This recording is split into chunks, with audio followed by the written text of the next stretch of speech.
Usap-usapan ngayon sa showbiz circle ang umano'y pag-alok ng malaking talent fee ng TV5 sa ilang kilalang kapamilya stars mula sa ABS-CBN.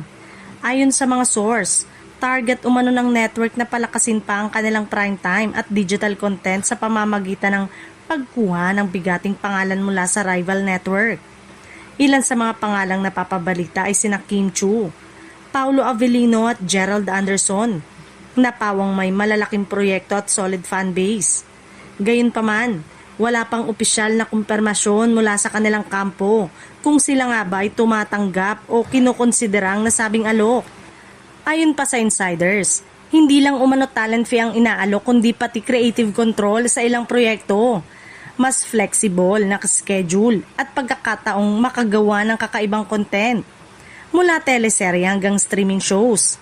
Ito raw ay isa sa mga dahilan kung bakit nahihikayat ang ilang artista na makipag-usap sa network. Sa kabila nito, nananatiling matatag ang relasyon ng karamihan sa mga kapamilya stars sa ABS-CBN, lalo na't patuloy ang kanilang collaboration sa iba't ibang platform tulad ng streaming at co-production.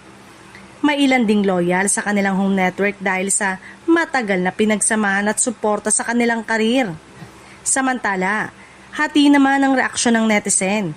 May ilan na excited na makita ang kanilang mga idolo sa panibagong network.